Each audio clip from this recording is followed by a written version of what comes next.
Isang programa na funded by Department of Science and Technology at nakapailalim sa Science for Change Niche Centers in the Region program ang sinimulan sa Mindanao State University sa Tawi-Tawi upang makatulong sa industriya ng seaweeds doon at sa buong bansa. At kaugnay niyan, upang malaman pa natin ang iba pang detalye nito, makakasama po natin si Dr. Zaida Halun, ng Project Leader ng DOST Niche Centers in the Region for R&D Program on Seaweeds.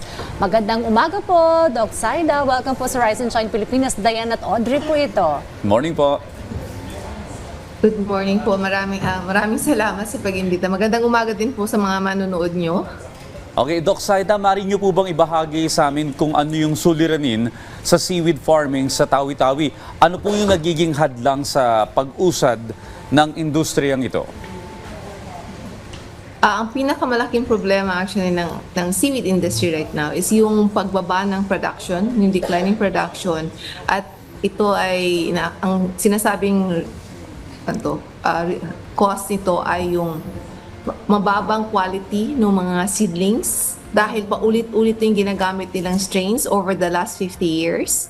So, ang kailangan natin makaproduce ng bagong strains para mapalitan yung mga tinatanim ng ating mga farmers ngayon. Alright, gaano po ba kalaki, ma'am, yung seaweed industry sa Pilipinas? At ilan pong farmers ang apektado po ng suliraning ito? Hindi... Dr. Halun, naku, medyo nagkaroon lang ng problema po sa ating signal. So pinag-uusapan po natin ito pong programa po ng DOST na nakapailalim po sa Science for Change Niche Centers in the Region program. At ito nga po ay sinimula ng Mindanao State University sa Tawi-Tawi. Kanina na mag-get yung tungkol sa seaweed industry na isa sa mga challenges o yung suliranin na kinakaharap ng seaweed industry ay yung low quality of seedling.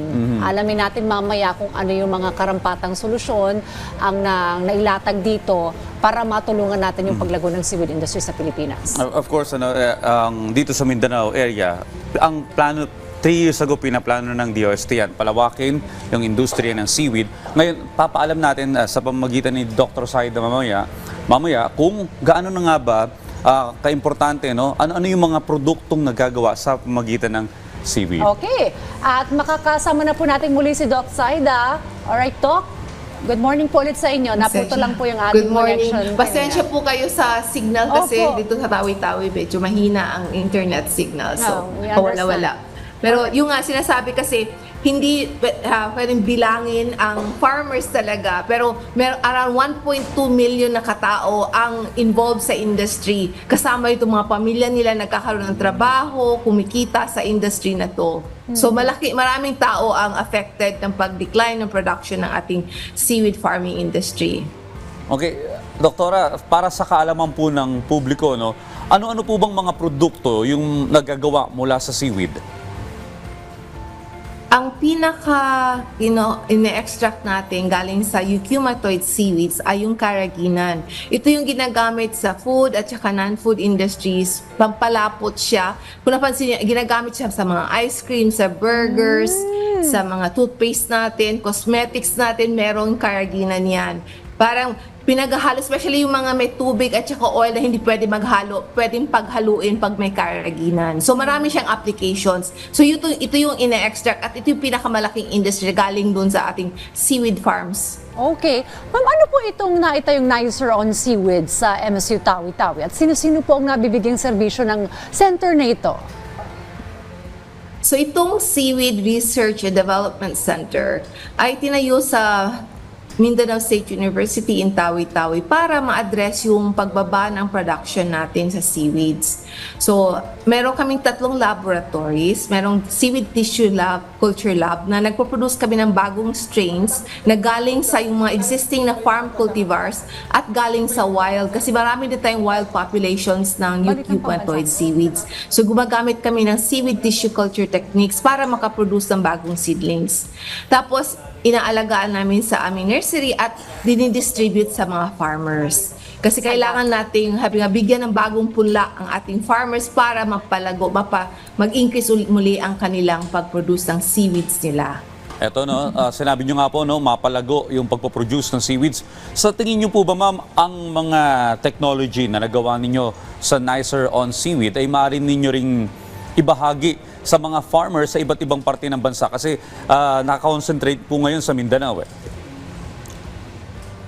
So yung technology, pwede namang i-share. Pero yung aming seedlings na na-produce, hindi pa pwedeng i-distribute. Dahil kailangan nating, we have to make sure na wala siyang dalang microbes na pwedeng ilipat sa ibang lugar sa Pilipinas. So kailangan talagang malinis muna itong mga seedlings na ito bago natin mailipat. Pero ang technology, yung pag-produce ng seedlings ay pwede nang i-share. Okay. So, nabanggit kanina ni Dr. Zaida, nabanggit niyo po yung low quality seedlings. Isa po yan sa mga nakikita po ninyong, kumbaga, challenges, ano? So, ano po yung Yes, timeline po ninyo, ma'am, para itong mga seedlings, I understand, na inyo pong nabanggit, ay para ma-distribute na rin po sa iba or magamit at ma-utilize na po, ma'am?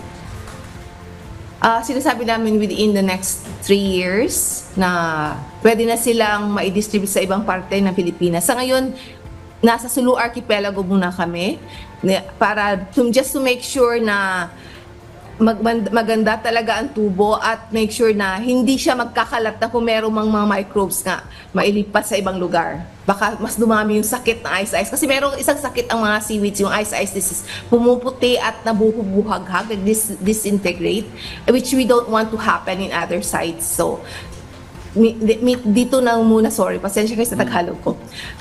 It's easier, I guess, to make sure na we ensure first that it's clean and we can before we transfer it to other sites. Apo. Well, Dr. Zaida, kung ang isa pong negosyante ay interesado no, na mamuhunan sa seaweed industry, bakit kailangan niya pong mag-invest dito? Ito po ba'y sa palagay ninyo in the next few years ay lalago at kumbaga kikita rin yung mga mamumuhunan dito? Ay, napakalaking industriya niya ngayon. Actually, malaki ang demand for carrageenan worldwide. So, at meron tayong mga processor sa Pilipinas. Actually, tayo ang pinakamalaking production ng carrageenan. Tayo nagdi-distribute all over the world ng carrageenan.